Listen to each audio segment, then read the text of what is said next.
Mr. Speaker, the president of money, power, and politics, Craig Patrick.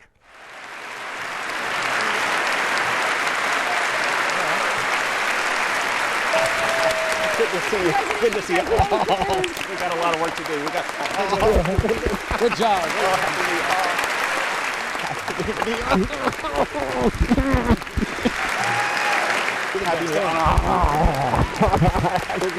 Oh, we got a lot of work to do. Oh, we got a lot of work to do. I have so many people I'd like to thank. I'd like to thank our founding fathers who traveled more than 200 years in time to be here with us. And for this segment, I'd especially like to thank our director, Darren Johnson, for showing us how he did this same shtick last year with our sister station in Philly. We will also challenge conventional wisdom and call out politicians on both sides of the aisle. And I've placed a yellow note in each of your coat pockets that reveals what we have planned. And if you don't like the plan, try not to be called on, just avoid eye contact as much as you can. Last year, we launched a new show on the premise that you can mix serious political coverage with comedy, especially unintended humor from Vice President Biden. I can tell you, and I've known 8 presidents, 3 of the minimum. I like kids better than people. Joe, what do you say? Make it happen. So I am proud to say the state of our show is strong. We will give important issues the time that they deserve. We will be serious. We will have fun. We will take chances. And in closing, we say, in the spirit of Ted Cruz and his amateur impressions, Smithers. Idly ho, neighbor. Mike Lee, I am your father. And always twirling for freedom. let me assert my firm belief. We choose to go to the moon in this decade and do the other things, not because they are easy, but because they are hard. Aggression is defeated, the war is over. Well, as I said, good night, God bless you, and God bless America.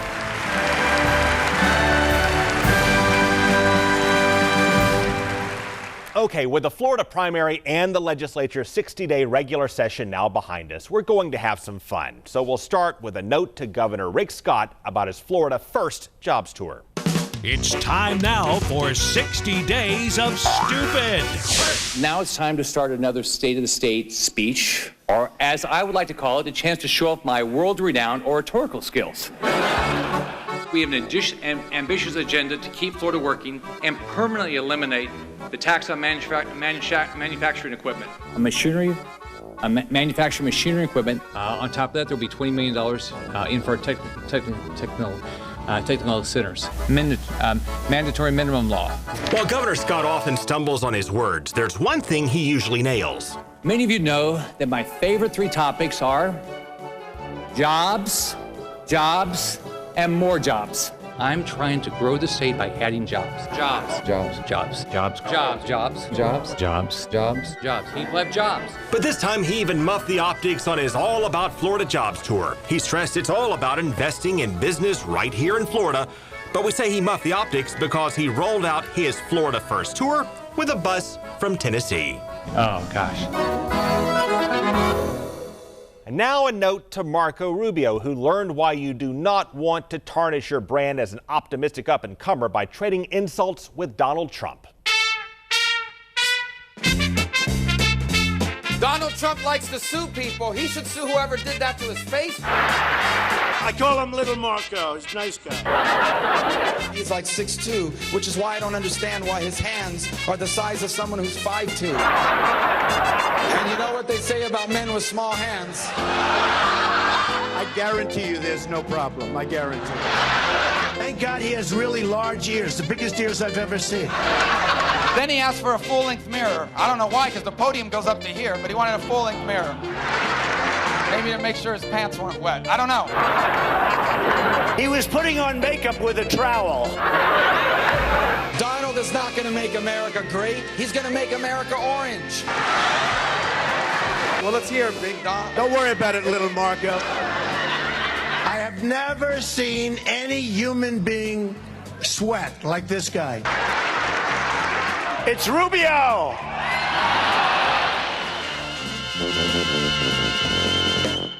Yeah, that just wounded Rubio, and it fueled a Republican civil war that we turned into a documentary in the style of Ken Burns.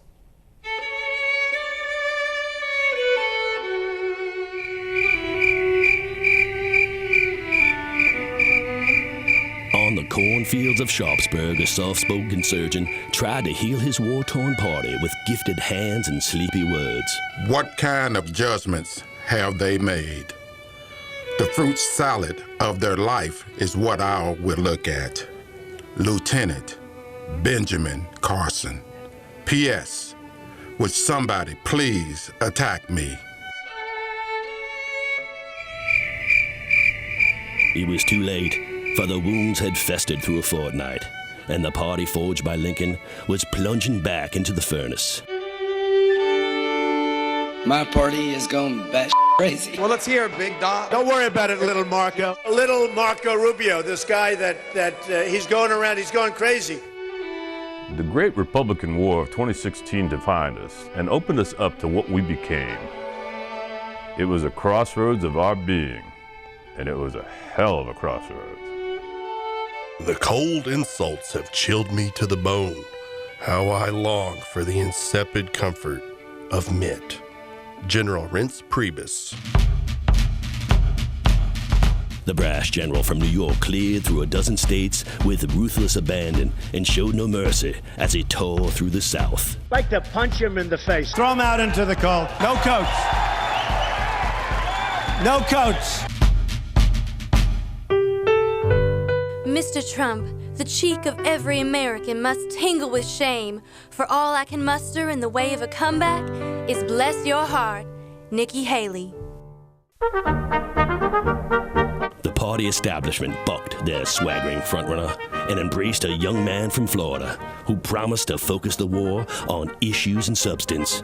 And so, General Rubio accused his rival of peeing his pants. He doesn't sweat because his pores are clogged from the spray tan that he uses. He's going to make America orange. Guy, he's taller than me. He's like 6'2", which is why I don't understand why his hands are the size of someone who's 5'2". And you know what they say about men with small hands? I guarantee you there's no problem. I guarantee it.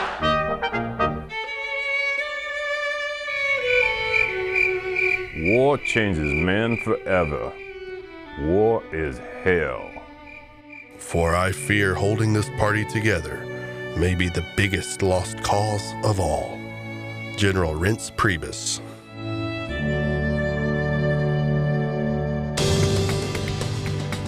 It's been a long, tough war in both parties, and coming up, we'll remember those we left behind in the battlefield, and we'll convert the 2016 race into a children's book.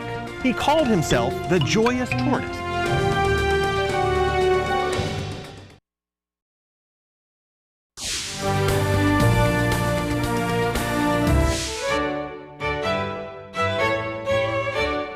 I watch Jeb Bush. He's a joke on immigration. It's an act of love. An act of love. It's an act of love when they come in. I don't think he represents the Republican Party. His views are way out of the mainstream of what Republicans think. Who is more conservative, Jeb Bush or Donald Trump? Donald Trump. Who thinks Jeb Bush? Who thinks Donald Trump? Seriously? Yeah, this race did not go as Jeb Bush had hoped, but there may be a lesson in this for our kids, which brings us to our Trail Tales series. Let's start with the story of the tortoise and the hare, adjusted for 2016. It's time now for Trail Tales. The joyful turtle. I tell people I'm the tortoise in the race. He called himself the Joyous Tortoise. I do this with joy in my heart. But then he got taunted by the hare. Let's say he's president. Oh, yeah. The turtle thought that hare was silly. But as the turtle's hopes dimmed, people started making fun of him. You know what's happening to Jeb's crowd, as you know, right down the street? They're sleeping. So the joyful turtle went on a mission. I do have a bunch of turtles. He loaded his pockets with tiny treats for every good boy and girl he meets. So right after his little speech, he walked over to me and gave me this little tortoise and said, slow and steady wins the race. Why is the joyful turtle so sad? Well, he was very, very fond of turtles. They're from Florida. They're mighty turtles. And as he kept fishing them out of his pants... Let's see what I got here. I got the little baby Jesus, got my rosary beads, and I got 3 turtles. It made more people laugh. Jeb Bush carries tiny toy turtles in his pocket and hands them out to children. And it's a little bit sad. But the joyful turtle knows how the story ends. This is a long haul, and slow, steady wins the race. Then he remembered it's just a children's story, and he's in a real-life fight. Donald Trump is a jerk. Calling an opponent a loser, a whiner, and a liar. Well, he is a whiner. So he stopped calling himself the joyful tortoise. I'm a joyful warrior. And hoped it's not too late to catch that feisty hare. Please clap. That's just sad. If you want to get your kids interested in politics, we've written a collection of trail tales that have fun with politicians on both sides of the aisle. But we think the one on Ted Cruz may be our bestseller. The Proud Wacko Bird. It has been suggested that we are wacko birds. Mr. Ted was called a wacko bird, and it made him very proud. I am a very, very proud wacko bird. As he grew up, he dreamed of changing the world. Take over the world, world domination, rule everything, rich, powerful, that sort of stuff. So he ran for office and made some ads. I've looked at the candidates. Ted Cruz is my man. He fits the bill. Sometimes he makes us laugh. Could you, would you, with a goat? And sometimes he tries to scare us. Mike Lee, I am your father. But in this story, Mr. Ted wants to bring us hope. Median incomes have stagnated for over a decade. Let me start over. Uh-oh. In this story, he wants to bring us hope. I'm here tonight with a word of hope and encouragement. So he delivered a message about the world. We love the world! Mr. Ted said the world... Ew. What did he say? The whole world's on fire. The world is on fire. Yes, your world is on fire. He said the world is a beautiful place and he loves kids very much. And do kids love him? Hey, let's hop out of my way. We're taking Oh! Yeah. And so he gave his mommy a hug and set out to change the world. I love you, Mom. Love you too, dear.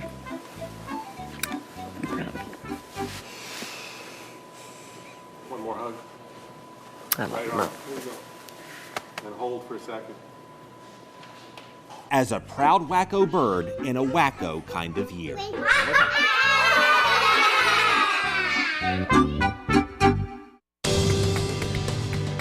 Coming up, a different kind of send-off to the presidential candidates who didn't make it, and the easy question about telling lies that Hillary Clinton may want to rethink.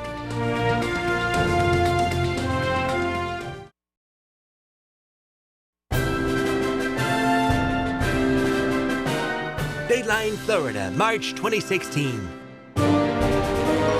The Republican Party establishment, unfamiliar with the ways of Twitter, are stunned by the rise of Trump. We are deeply shocked and deeply regretful about the results. George Romney's boy, Mitt, rolls out a formula to try to stop the Trump machine. A business genius, he is not. In the Democratic race, months of politicking reach a moment of decision. And there they go! Hillary Clinton cruises toward Michigan. Wait, that's not the finish line. Didn't see that coming. It's Sanders with a huge upset heading into Florida. I'm talking about huge, huge, huge! Meanwhile, Republicans prepare for bedlam at their convention this summer in Cleveland. While their towering frontrunner claims it's all over but the singing.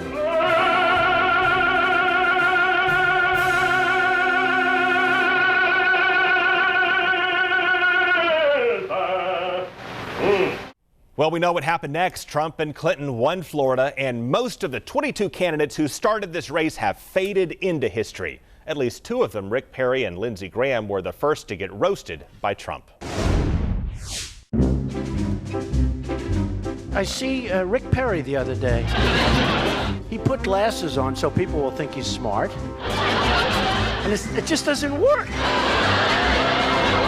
So Lindsey Graham says to me, please, please, whatever you can do. You know what I'm saying to myself, what's this guy, a beggar? He's like begging me to help him. He doesn't seem like a very bright guy. He actually probably seems to me not as bright, honestly, as Rick Perry. Then the others dropped out one by one, which brings us to our send-off to the others we've left behind.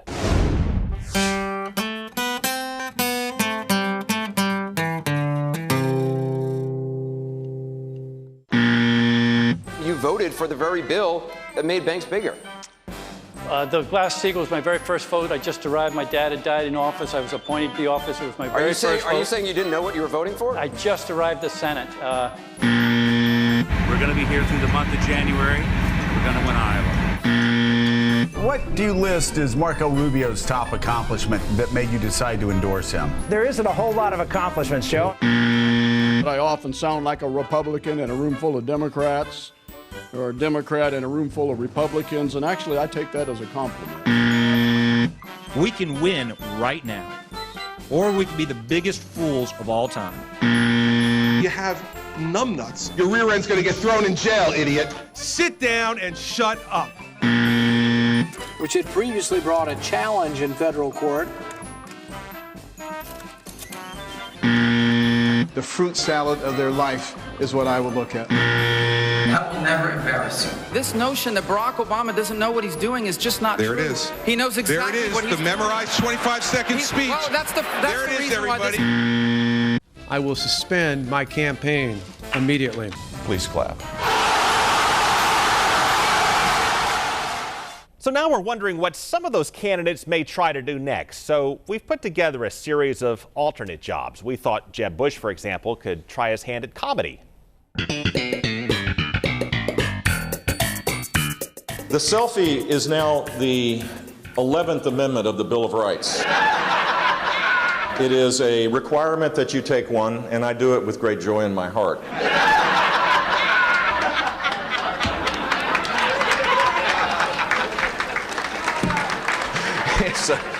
I don't know, look, I want my damn selfie, and I'm not leaving until I get it, so.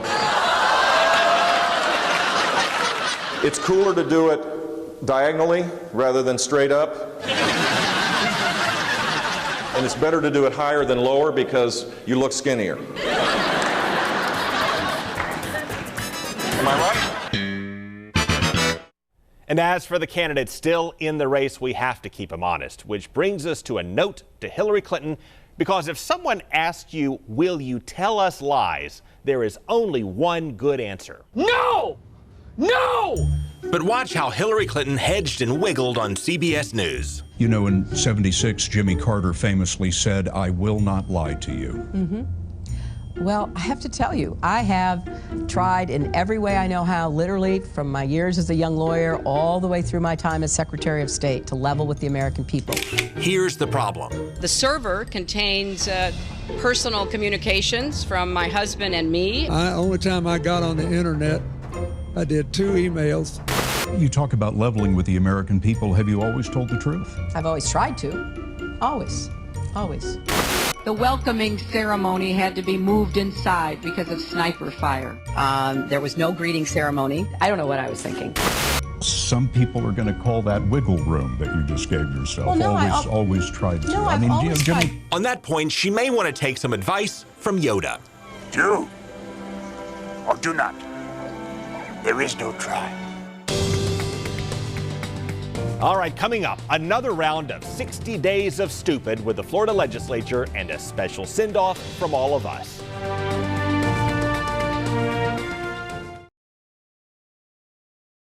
It's time now for 60 Days of Stupid. You may start seeing more video of headless couples holding hands on TV because state lawmakers have turned their sights to living in sin. Oh, gosh. In 1868, Florida banned unmarried couples from shacking up, and lawmakers never lifted the ban. Everybody's doing it anyway. So with a ton of pressing unfinished business, state lawmakers decided to take time out for this. Morals, natural law, still stand today. A plan to lift that outdated ban is now moving through the legislature. If passed, it could stop Florida from enforcing a ban that it does not enforce, giving unmarried couples a huge sigh of relief. And so the legislature finally lifted the ban on shacking up. But Governor Scott could not get his own jobs plan through chambers controlled by his own party. Now, if you have an idea for Trail Tales or 60 Days of Stupid, please pass it along to us. Send us a message through Facebook. Find Fox 13's Craig Patrick, like our page, check out our video gallery. Again, with the Florida primary and legislative session behind us, we had some fun with tonight's show. And so now, in the spirit of the Waltons, it's time to say good night.